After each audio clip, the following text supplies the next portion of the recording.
Hello class, समसामयिक घटना चक्र के ऑफिशियल यूट्यूब चैनल पे आपका स्वागत है। मैं वत्सला पांडे। अपने हिस्ट्री की क्लास कंप्लीट करने के बाद पॉलिटी की एक क्लास हो चुकी थी। आज पॉलिटी अथवा हमारे राज्य व्यवस्था की दूसरी क्लास है। हमने अपने पहली क्लास में ऑलमोस्ट सारे इंपॉर्टेंट पॉइंट्स को डिस्कस किया था। आज की हमारी दूसरी क्लास में हम आगे बढ़ते हैं। हमने पिछली क्लास में राज्यसभा, जो कि हमारा अपर हाउस होता है, लोकसभा हमारा लोअर हाउस होता है, राज्यसभा परमानेंट हाउस है, स्थायी सदन है, कभी भी ये डिसॉल्व नहीं होता है, भंग नहीं होता है। ठीक है, इसी राज्यसभा को लेके हम आगे कंटिन्यू करते हैं आज का क्लास। राज्यसभा के सदस्य means the member of the Rajya Sabha की न्यूनतम आयु, मतलब कि अगर आपको मेंबर ऑफ द राज्यसभा बनना है, राज्यसभा का सदस्य बनना है, उसके लिए आपकी कम से कम एज कितनी होनी चाहिए? 30 साल, 30 वर्ष की एज, वर्ष आपकी आयु आपको पूरी करनी चाहिए। एक चीज मैं पिछले क्लास में जा रही हूं, हमने इससे पहले राष्ट्रपति के बारे में पढ़ा है। राष्ट्रपति के इलेक्शन में खड़े होने के लिए आपको 35 वर्ष, मिनिमम 35 वर्ष आपकी आयु होना कंपलसरी है। यहीं पे रिलेट करते हुए राज्यसभा में, राज्यसभा के सदस्य होने के लिए आपकी न्यूनतम आयु, मिनिमम एज 35 ईयर्स होनी चाहिए। और जहां की लोकसभा मीन्स लोकसभा के सदस्य को हम क्या कहते हैं? MP, that is your member of parliament, member of, clear?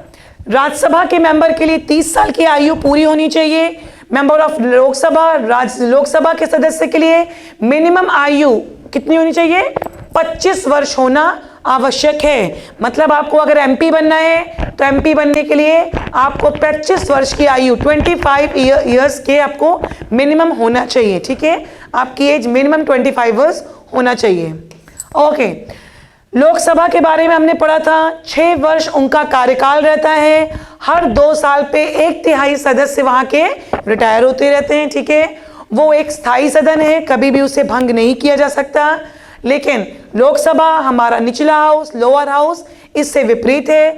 Lok Sabha के सदस्यों का कार्यकाल 5 साल, राज्यसभा के सदस्यों का कार्यकाल 6 साल। क्लियर? एक डिफरेंस हो गया। राष्ट्रपति द्वारा राज्यसभा में 12 सदस्य मनोनीत किए जाते हैं। मनोनीत का मतलब होता है नॉमिनेटेड।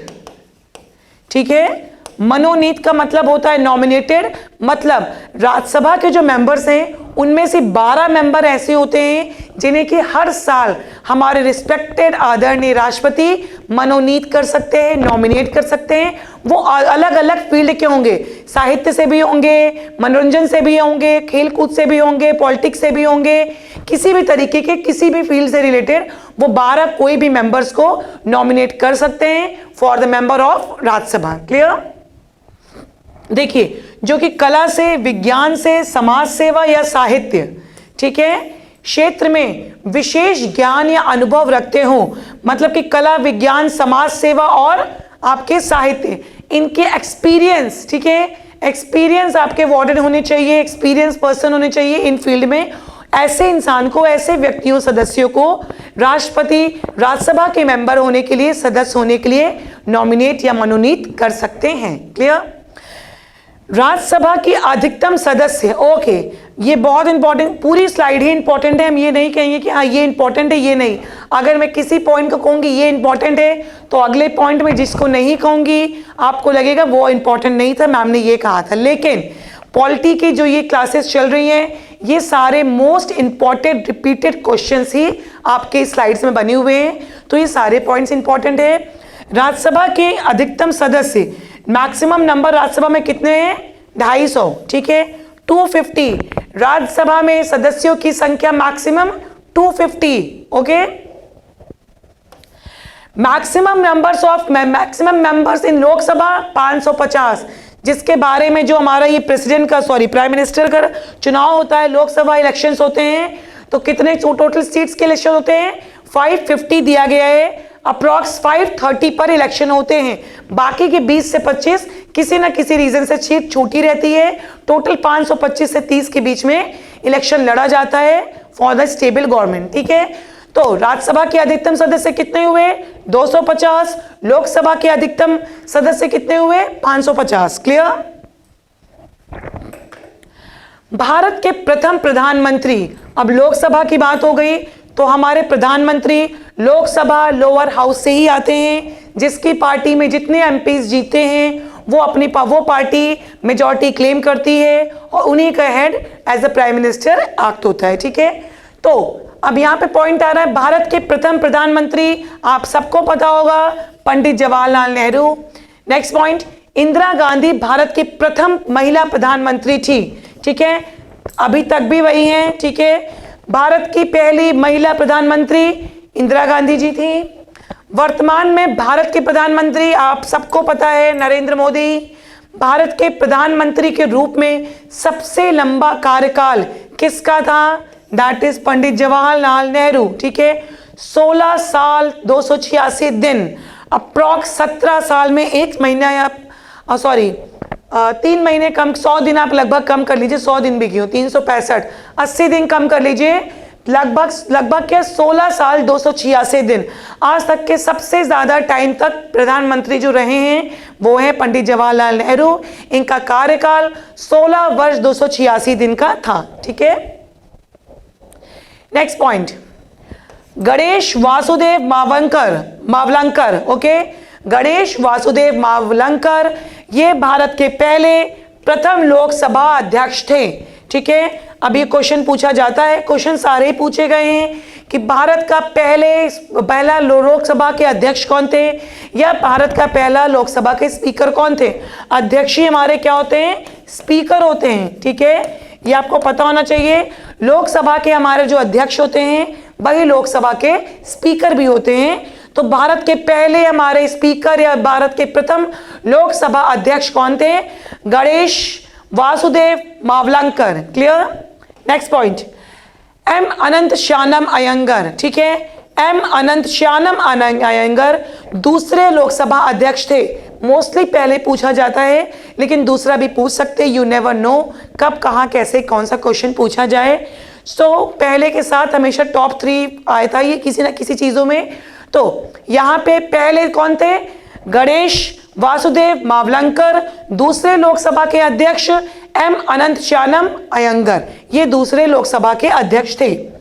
प्रथम महिला लोकसभा अध्यक्ष अभी हमारे टाइम के आसपास की मीरा कुमार, प्रथम महिला लोकसभा अध्यक्ष मीरा कुमार। तो आप ये देख लीजिए कि हमारे भारत में राष्ट्रपति भी महिला बन चुकी हैं, प्रधानमंत्री भी महिला बन चुकी हैं, मुख्यमंत्री भी महिला बन चुकी हैं, गवर्नर भी इस समय यूपी की महिला हैं और लोकसभा अध्यक्ष भी मीरा कुमार एज अ महिला, एज अ लेडी कर चुकी हैं।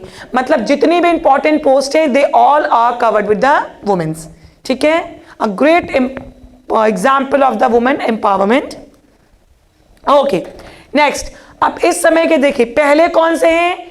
मावलंकर जी, दूसरे श्याम शतनाम जी, ठीक है, अयंगर जी। ठीक है, अब इस समय के एट प्रेजेंट, इस समय वर्तमान में भारत के लोकसभा अध्यक्ष कौन है? तो वर्तमान में भारत के लोकसभा अध्यक्ष डॉक्टर ओम बिरला हैं। ठीक है, ओम बिरला इस समय तत्कालीन एट प्रेजेंट 2022 में ओम बिरला हमारे लोकसभा के अध्यक्ष और स्पीकर महोदय हैं। क्लियर? लोकसभा अध्यक्ष अपने में से किसी एक सदस्य को लोकसभा का अध्यक्ष निर्वाचित करता है। ठीक है, लोकसभा के जो मेंबर्स होते हैं, ठीक है, जिनकी गवर्निंग बॉडी रहती है, जो एक्टिंग सीट पे रहते हैं, मतलब जिनकी सरकार चलती है, वो अपने में से ही, मान लीजिए हमारी गवर्नमेंट चल रही है, भाजपा की गवर्नमेंट चल रही है, तो भाजपा अपने में से ही, अपने जीते हुए लोगों में से, अपने मेंबर्स में से ही किसी एक को भी लोकसभा का अध्यक्ष बना सकता है। ठीक है, तो इस पॉइंट में यही कहा गया है, लोकसभा सदस्य मतलब लोकसभा के मेंबर्स दैट इज एमपीज, जितने भी सदस्य हैं लोकसभा के, अपने में से किसी एक सदस्य को लोकसभा का अध्यक्ष निर्वाचित करते हैं। क्लियर? बहुत इंपॉर्टेंट पॉइंट, जो बहुत इंपॉर्टेंट है उनको बिना बताए मैं रह भी नहीं सकती। धन विधेयक, ठीक है, bill, money bill, money bill राष्ट्रपति की पूर्व स्वीकृति से लोकसभा में लाया जाता है। ठीक है, ये क्वेश्चन कई बार पूछा गया है, बहुत इंपॉर्टेंट पॉइंट है कि मनी बिल या आपका धन विधेयक किस हाउस में पास होता है, राज्यसभा की लोकसभा? तो राज्यसभा में इसकी वेटिंग के लिए, इसकी परमिशन के लिए, इसकी वैलिडिटी के लिए, इसको वैलिड होने के लिए कोई गुंजाइश की जरूरत नहीं पड़ती है। क्यों? क्योंकि ये सीधे धन विधेयक ये जो है ये राष्ट्रपति की पूर्व स्वीकृति मतलब प्री परमिशन से लोकसभा में लाया जाता है। कोई विधेयक धन विधेयक है या नहीं, इसका निर्धारण लोकसभा अध्यक्ष करता है। ठीक है, जो बिल हमारे पास आया है या बिल जो लोकसभा में प्रस्तुत हुआ है वो मनी बिल है या कोई और बिल है, इसका निर्णय सिर्फ और सिर्फ या इसका अधिकार सिर्फ और सिर्फ लोकसभा के अध्यक्ष के पास है कि वो कोई भी बिल लेके बताएगा कि ये जो बिल प्रस्तुत हुआ है is it a valid money bill, धन विधेयक है कि नहीं है। ठीक है, नेक्स्ट पॉइंट, वित्त विधेयक सर्वप्रथम लोकसभा में लाया जाता है। ठीक है, वित्त विधेयक क्या हुआ? Finance bill. ठीक है, मनी बिल हो गया, ये आपका मनी बिल के बाद फाइनेंस बिल। फाइनेंस बिल भी सबसे पहले लोकसभा में ही लाया जाता है। ठीक है, इसीलिए लोकसभा लोअर हाउस जरूर है, लेकिन सारी फंक्शनिंग ऑफ द गवर्नमेंट, पूरी country, whole country is run by the and the functioning of the country is run by the Lok Sabha. पूरी की पूरी कंट्री की दौड़ भाग, देख रेख, काम सब कुछ लोकसभा से ही चलता है। ठीक है, सो मनी बिल भी हमारा, धन विधेयक भी कहां पे आ गया? लोकसभा से ही पारित होना है कि वो लोकसभा ही अध्यक्ष बताएंगे लोकसभा के कि ये विधेयक धन विधेयक है कि नहीं है। वित्त विधेयक भी सर्वप्रथम सबसे पहले लोकसभा में ही लाया जाता है। मंत्री परिषद की बैठकों की अध्यक्षता कौन करेंगे? प्रधानमंत्री। ऑब्वियस सी बात है कि अगर हमने सारे एमपीज बैठे हैं, हमने इनमें से अपना एक लीडर चुना है जो कि हमारे प्रधानमंत्री हैं, तो ऑब्वियस सी बात है हमारे लोकसभा की किसी भी मीटिंग की अध्यक्षता प्रधानमंत्री ही करेंगे। ठीक है, किसी भी मीटिंग को, किसी भी आपकी बैठक को कोई भी अध्यक्ष ही आगे करेगा। हमने अपने अध्यक्ष को ही प्रधानमंत्री के रूप में सम्मानित किया है, निर्वाचित किया है, तो ऑब्वियस सी बात है सारी बैठकों की अध्यक्षता प्रधानमंत्री ही करेंगे। ठीक, ओके। मंत्री 3 प्रकार के होते हैं। ठीक है, अब देखिए लोकसभा में सारे जीते हुए मेंबर ऑफ पार्लियामेंट्स, लोकसभा के सदस्य पहुंच गए। अब वहां भी मंत्रियों का क्या होता है? कैटेगरी होती है। ठीक है, डिवीजन होता है। तो मंत्री 3 प्रकार के होते हैं, कैबिनेट मंत्री, राज्य मंत्री और उप मंत्री। ठीक है, तो ये हमारे लोकसभा में मंत्रियों का डिवीजन हुआ। 3 भागों में 3 प्रकार में मंत्री बटे, कैबिनेट मंत्री, राज्य मंत्री और उप मंत्री। ठीक, प्रधानमंत्री और कैबिनेट मंत्रियों को मिला के मंत्रिमंडल का निर्माण होता है। ठीक है, मतलब कि जो मंत्री कैबिनेट, ठीक है, प्रधानमंत्री और कैबिनेट मंत्रियों को मिला के ही मंत्रिमंडल का निर्माण होता है। इसे एक नाम से और बोलते हैं, हम लोग जानते हैं, किचन कैबिनेट।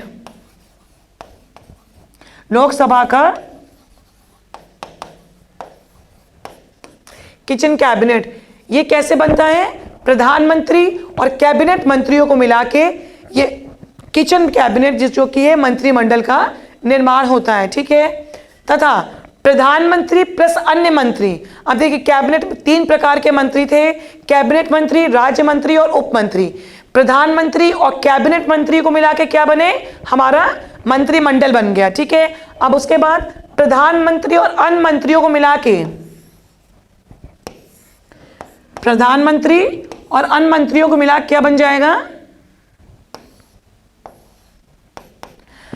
प्रधानमंत्री कैबिनेट मंत्रियों को मिला के मंत्रिमंडल बन गया और प्रधानमंत्री तथा अन्य मंत्रियों को मिला के मंत्री परिषद, काउंसिल ऑफ मिनिस्टर्स। ठीक है, मंत्रिमंडल हो गया कैबिनेट मिनिस्ट्री और मंत्री परिषद council of ministers. Council of minister मंत्री परिषद कैसे बनते हैं?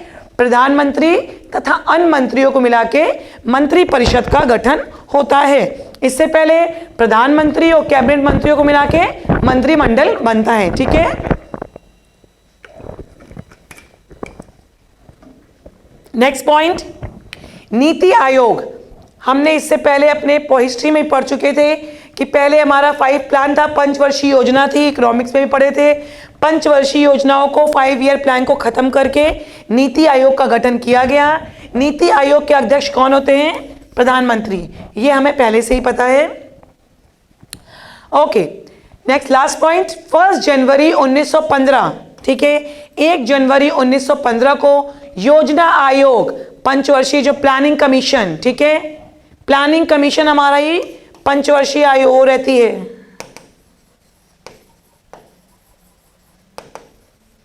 ठीक, प्लानिंग कमीशन 1 जनवरी 2015 को योजना आयोग को समाप्त करके नीति आयोग का गठन किया गया, जो कि बताए योजना आयोग ही हमारा 5 ईयर प्लान पंचवर्षीय योजना बनाता था, लेकिन 1 जनवरी 2015 से योजना आयोग को समाप्त करके उसी की जगह नीति आयोग का गठन किया गया, जिसकी अध्यक्षता भारत के प्रधानमंत्री करते हैं। क्लियर?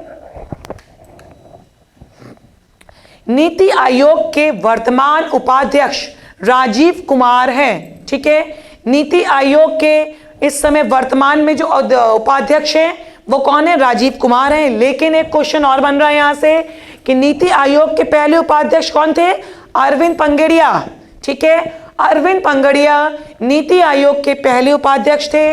अध्यक्ष उसके राष्ट्रपति प्रधानमंत्री रहते हैं और वर्तमान में 2022 के समय नीति आयोग के वर्तमान सदस्य, वर्तमान उपाध्यक्ष राजीव कुमार हैं। ठीक है, नेक्स्ट पॉइंट, भारत में कुल 28 राज्य हैं। ठीक है, इससे पहले इनके नंबर अलग हमेशा बदलते रहते हैं। उत्तर प्रदेश से उत्तराखंड अलग हुआ, बिहार से झारखंड छत्तीसगढ़ निकला, आंध्र से तेलंगाना हुआ, तो इट वैरीज डिफरेंट टाइम। ठीक है, अलग अलग समय पे इनके नंबर, ये हमारे संविधान में भी दिया गया है भाग 1 में कि संघ और राज्य क्षेत्र का विस्तार, तो हमारे संविधान के अकॉर्डिंग जहां जिसकी जिस हिसाब से जरूरत रहती है, फैक्चुअल रहती है, उस हिसाब से हम राज्य का विस्तार कर सकते हैं। इसी को लेके आज प्रेजेंट में 2022 में हमारे भारत में कुल 28 राज्य हैं और 8 संघ शासित प्रदेश। संघ शासित प्रदेश का मतलब union territories.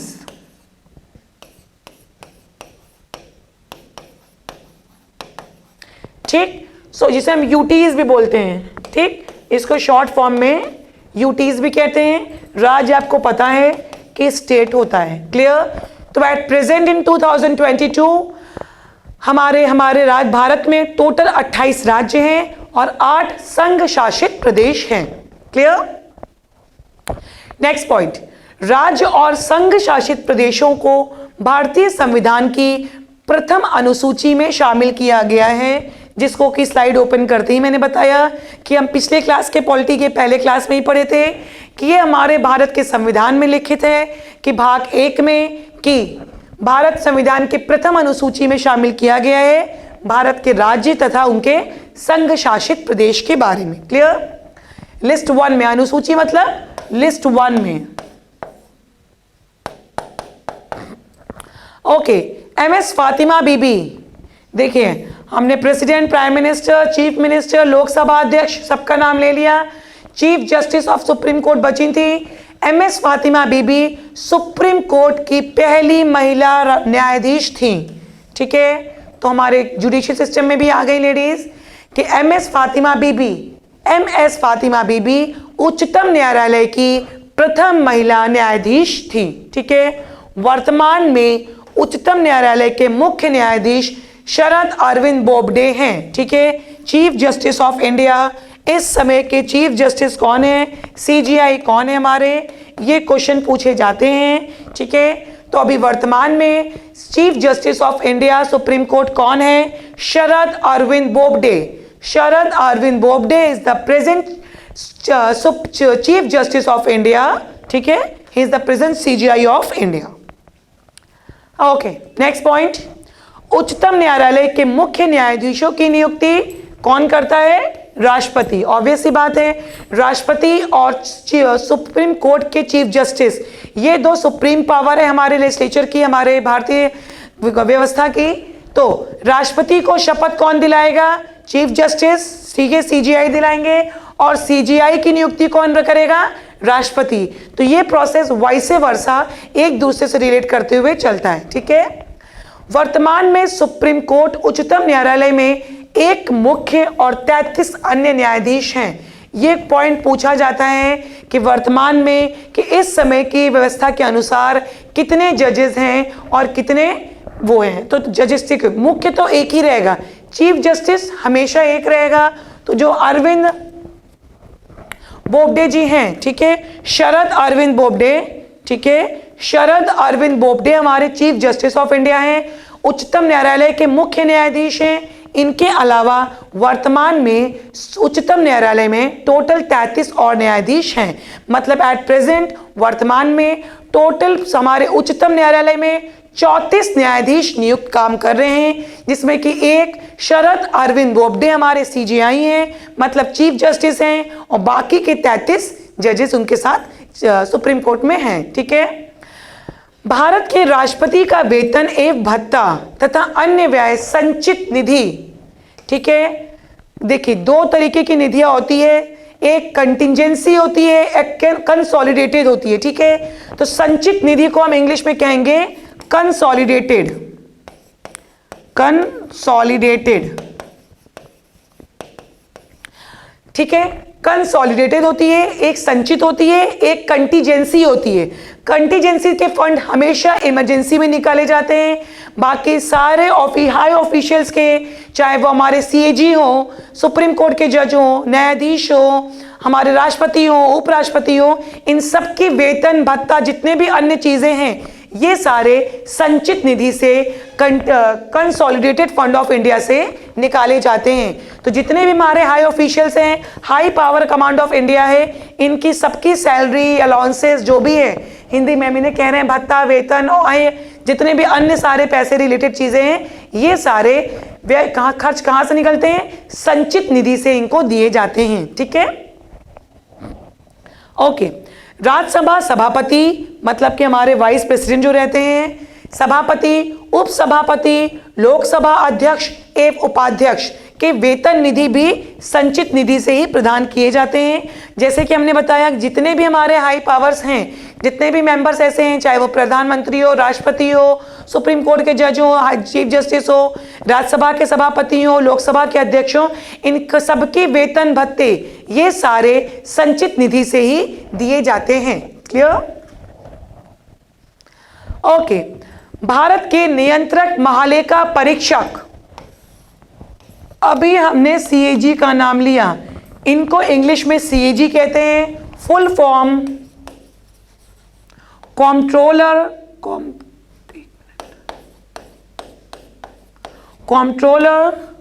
Auditor general. Clear? Controller auditor general, जिसे कि हिंदी में हम बोलते हैं नियंत्रक महालेखा परीक्षक, शॉर्ट फॉर्म इनको सीएजी के नाम से कहते हैं। इनका भी वेतन भत्ता, पेंशन, सभी चीजें संचित निधि से ही दी जाती हैं। ठीक है।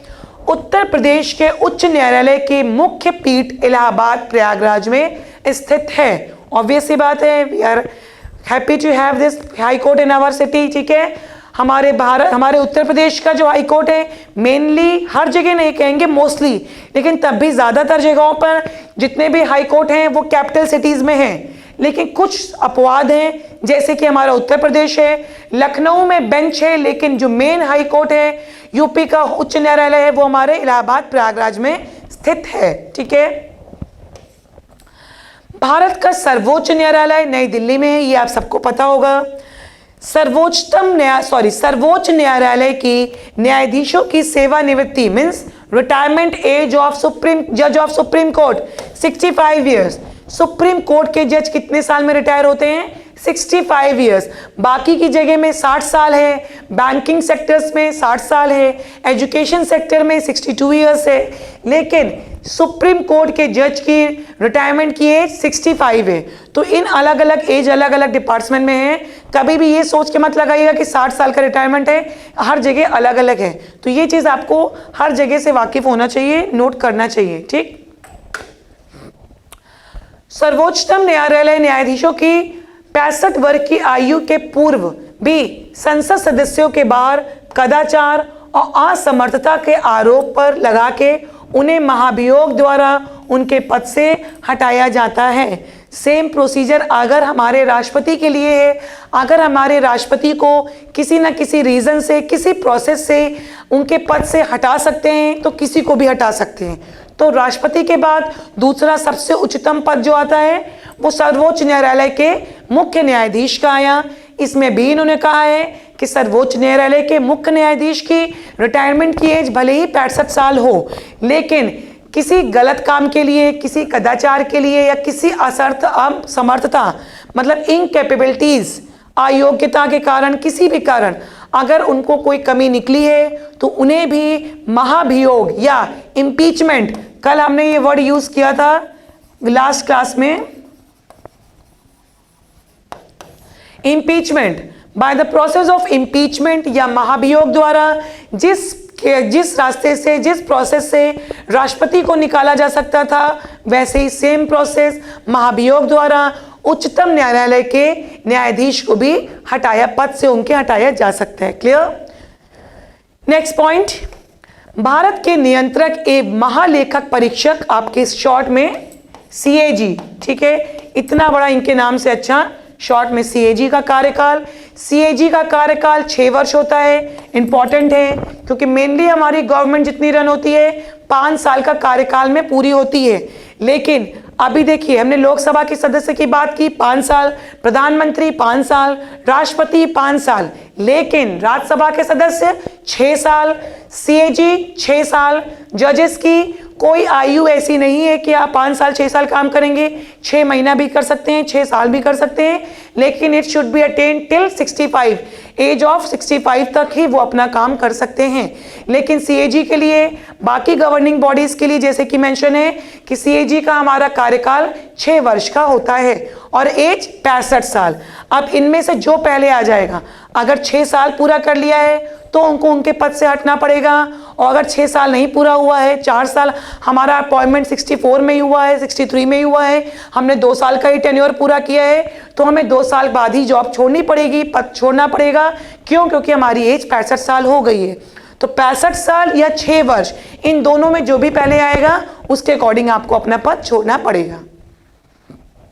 ओके, CAG की, ठीक, CAG नियंत्रक एवं महालेखा परीक्षक की नियुक्ति कौन करता है? राष्ट्रपति करता है। एक मैं आपको ट्रिक बता दूं, और जितनी भी high officials, high post central की रहती है, इन सब की नियुक्ति CAG है, अटॉर्नी जनरल है, जो भी है, जितने भी इंपॉर्टेंट पद हैं, इंपॉर्टेंट पोस्ट है, इन सब की नियुक्ति राष्ट्रपति करेंगे। सेंट्रल लेवल में है तो, अगर स्टेट लेवल का है, हाई कोर्ट का जज हो गया या हमारे गवर्नर हो गए, तो ये सारे क्या, चीफ मिनिस्टर हो गया या कोई भी सॉलिसिटर जनरल हो गए, इनकी नियुक्ति गवर्नर करेंगे। स्टेट जैसे कि पूरे देश का, संघ का सेंट्रल का हेड राष्ट्रपति रहता है और गवर्निंग रियल हेड कौन रहता है? प्रधानमंत्री। ऐसे ही स्टेट के लिए हमारा नॉमिनेटेड जो हेड रहेगा, नाम का हेड रहेंगे, जो राष्ट्रपति सेंट्रल में काम करते हैं वही स्टेट में गवर्नर करते हैं, जो प्रधानमंत्री सेंट्रल में करते हैं वही मुख्यमंत्री स्टेट में करते हैं। ठीक है, इस तरीके से इनका डिवीजन ऑफ पावर्स है। ठीक है, ओके। CAG का काम क्या होता है? CAG मतलब नियंत्रक एवं महालेखा परीक्षक, सार्वजनिक धन का संरक्षक होता है। जितने भी पैसे आ रहे हैं, फंड्स आ रहे हैं, उनका हेड होता है। कहाँ से क्या आया, कहाँ क्या जाना है, कहाँ कितना लगेगा, कहाँ कितना लगा, पैसे का पूरा हिसाब किताब अगर माना जाए इन शॉर्ट, तो ये कौन होता है? CAG। इसीलिए इन्हें नियंत्रक मतलब कंट्रोलर, महालेखा ऑडिटर, परीक्षक जनरल, ठीक है, तो ये सार्वजनिक धन के रक्षक होते हैं, संरक्षक होते हैं। ठीक है, भारत के न्यायवादी की नियुक्ति भी राष्ट्रपति करता है। Attorney general,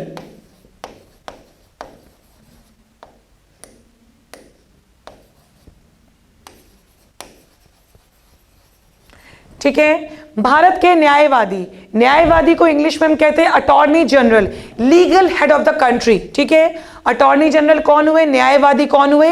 legal head of the country.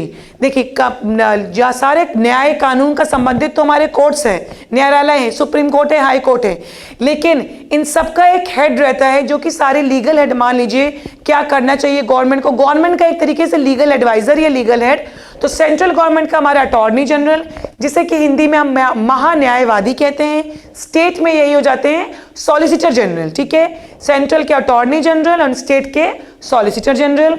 तो अटॉर्नी जनरल महान्यायवादी की नियुक्ति भी कौन करते हैं? राष्ट्रपति करते हैं। ठीक है, महान्यायवादी भारत सरकार का प्रथम विधि अधिकारी। ओके, सो इसे हम सिंपल में कहेंगे फर्स्ट लीगल ऑफिसर। ठीक, अटॉर्नी जनरल या महान्यायवादी को भारत सरकार का प्रथम विधि सरकारी अधिकारी कहते हैं। इंग्लिश में फर्स्ट लीगल या लॉ ऑफिसर। ठीक है, लीगल से अच्छा लॉ ऑफिसर। ठीक, फर्स्ट लॉ ऑफिसर।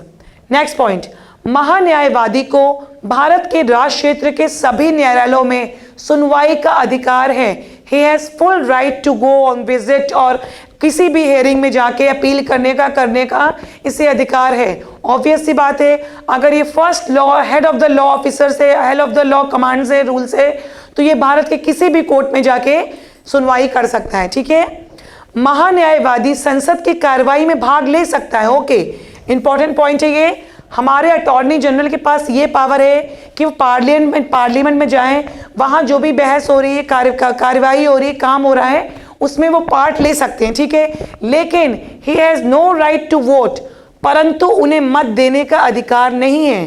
पूरे संसद की कार्यवाही में मौजूद होने का, अपनी सलाह देने का, सलाह सुनने का, हर चीज का अधिकार है, लेकिन उन्हें मत देने का अधिकार संसद में नहीं है। किसे? वहां का एक तरीके से member, he is considered as a member of the parliament, लेकिन he has no right to vote. उन्हें किसी भी चीज में वोट देने का अधिकार पार्लियामेंट में नहीं है। क्लियर? ओके। सुकुमार सेन भारत के मुख्य निर्वाचन आयुक्त थे। ठीक है, पहले first chief election commission of India. जैसे कि मालवंकर पहले थे। ठीक है, इसी तरह वो क्या थे? First speaker of the Lok Sabha के पहले अध्यक्ष थे। इसी तरह सुकुमार सेन भारत के पहले चीफ इलेक्शन कमिश्नर, प्रथम मुख्य निर्वाचन आयुक्त। ठीक है, प्रथम मुख्य निर्वाचन आयुक्त कौन थे? सुकुमार सेन। ठीक है, वर्तमान में कौन है chief election commissioner? Sunil Arora. बहुत इंपॉर्टेंट है क्योंकि इलेक्शन का टाइम है। ठीक है, विधानसभा के इलेक्शंस हो रहे हैं, तो यू शुड नो। हो सकता है पूछा जाए कि इस समय के वर्तमान के मुख्य निर्वाचन आयुक्त या चीफ इलेक्शन कमिश्नर कौन है? कौन है? सुनील अरोड़ा जी। ठीक है, निर्वाचन आयुक्त का भी, इलेक्शन कमिश्नर का भी कार्यकाल सीएजी की तरह 6 साल और 65 वर्ष है। ठीक है, क्लियर हो जाना चाहिए कि जैसे कि हमारा सीएजी का था, हमारे नियंत्रक और लेखा वाले जो थे, कॉम्प्ट्रोलर ऑडिटर जनरल, सीएजी। ठीक है, सीएजी का भी 6 वर्ष या 6 वर्ष का इनका कार्यकाल है, या 65 वर्ष की आयु तक। इनमें से जो भी पहला आ जाएगा उसे मान के ही इनको अपना पद छोड़ना पड़ेगा। ठीक है, तो इसमें दिया गया था निर्वाचन आयुक्त का कार्यकाल 6 वर्ष अथवा 65 वर्ष की आयु में है, जो पहले हो जाए। ठीक है, जो अगर 6 वर्ष पूरा हो जाए तो इनको अपना पद छोड़ना पड़ेगा। अगर इनका कार्यकाल सिर्फ 2 वर्ष ही चला है, लेकिन आयु 65 वर्ष हो गई है, तो भी इनको अपना पद त्याग करना पड़ेगा। ठीक, प्रधानमंत्री को पद एवं गोपनीयता की शपथ, ठीक है, मोदी जी 2 बार ले चुके हैं। ठीक है, तो प्रधानमंत्री को पद एवं गोपनीयता की शपथ कौन दिलाता है? राष्ट्रपति। ये तो ऑब्वियस सी बात है, आपको पता होगा। नेक्स्ट पॉइंट, लोकसभा के बहुमत दल के नेता को राष्ट्रपति प्रधानमंत्री के पद पे नियुक्त करता है। ये सारी बातें हम कर चुके हैं। जितने एमपी जीते जाएंगे, मैक्सिमम सीट्स लेके सदन में आएंगे, उन्हीं को क्या होता है? सरकार बनाने का मौका दिया जाता है। प्रधानमंत्री के परामर्श पे राष्ट्रपति अन्य मंत्रियों की नियुक्ति करता है।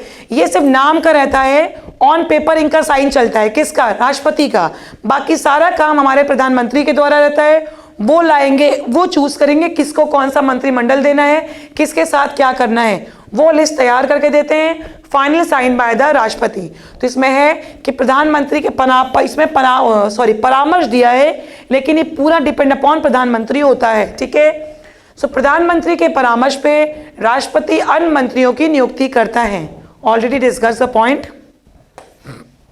नेक्स्ट पॉइंट, राष्ट्रपति राज्यों के राज्यपालों की नियुक्ति करता है। ऑब्वियस सी बात है, राष्ट्रपति क्या है? अब जैसे देश के हेड हो गए राष्ट्रपति, ऐसे राज्य के हेड हो गए गवर्नर। हमारे गवर्नर्स को हिंदी में राज्यपाल कहते हैं। तो प्रेसिडेंट का गवर्नर्स को अपॉइंट कौन करेगा? हमारे राष्ट्रपति। राज्यपाल राष्ट्रपति के प्रसाद पर्यंत पद धारण करते हैं, ठीक है। यही इन्हें शपथ दिलाते हैं, इन्हीं के प्रसाद के पर्यंत, इन्हीं के प्रसाद के पर मतलब इन्हीं के परमिशन के बाद राष्ट्रपति अपना पद संभालता है। राज्यपाल को उच्च न्यायालय के मुख्याधीश अथवा वरिष्ठ न्यायालय पद एवं गोपनीयता की शपथ दिलाता है, ठीक है। अब देखिए यहाँ पे जो ये कह रहे हैं प्रसाद पर्यंत बुलाया जाएगा, इनवाइट किया जाएगा, दिया जाएगा कि आपको करना है, लेकिन इनको शपथ कौन दिलाता है?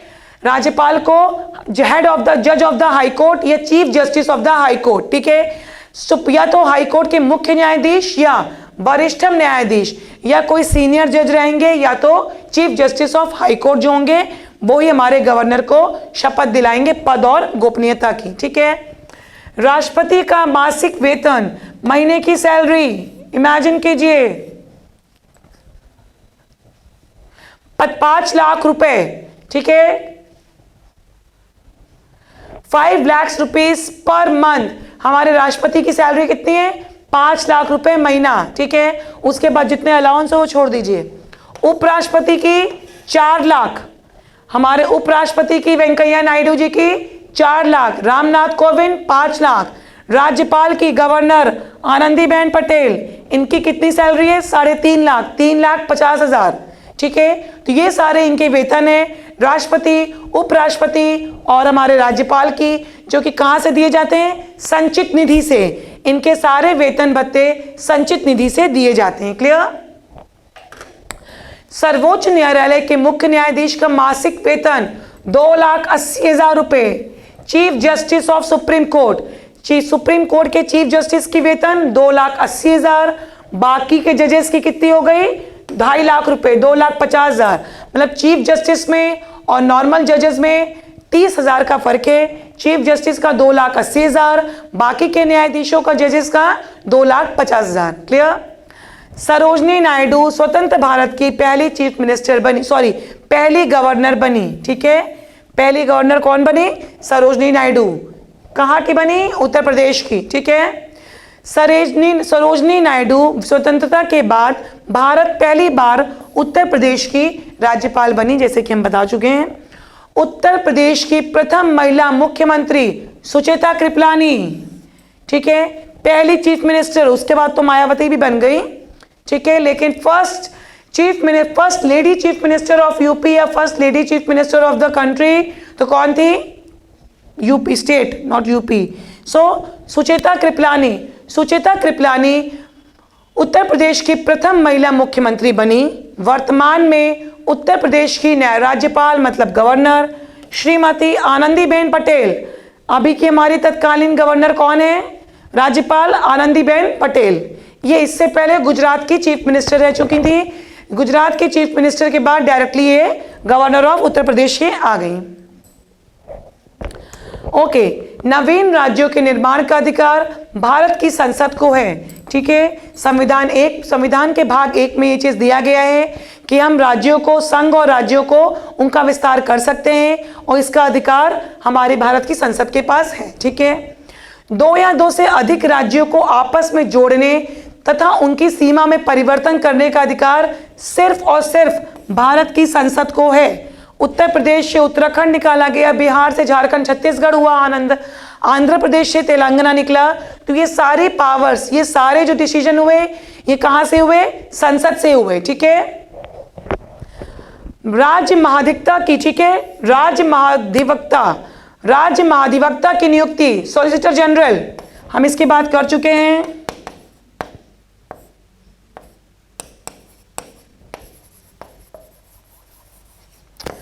ऑडिटर जनरल सेंट्रल के रहते हैं, केंद्र के, और ये महाधिवक्ता सॉलिसिटर जनरल क्या होते हैं? अटॉर्नी जनरल स्टेट के होते हैं।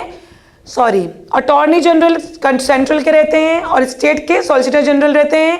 इनकी नियुक्ति कौन करते हैं? राज्यपाल करते हैं। अटॉर्नी जनरल के राष्ट्रपति करते थे, ठीक है। महाधिवक्ता राज्यपाल के प्रसाद पर्यंत पद धारण करते हैं, ठीक है। वहां जो राष्ट्रपति करा रहे थे यहाँ राज्यपाल करा रहे हैं। महाधिवक्ता राज्य का प्रथम विधिक अधिकारी रहता है, जैसे कि हमारे वहां कौन हो रहे थे? Attorney general. राज्य विधानसभा के सदस्यों का कार्यकाल 5 वर्ष का होता है। जो इलेक्शंस हो रहे हैं, जो एमएलए विधायक चुने जाएंगे उनका कार्यकाल, उनकी सरकार का कार्यकाल 5 वर्ष होता है। Clear? So class, now I am going to close the class for the today. कल के नेक्स्ट क्लास में आगे के सारे टॉपिक्स को कवर करेंगे। Thank you.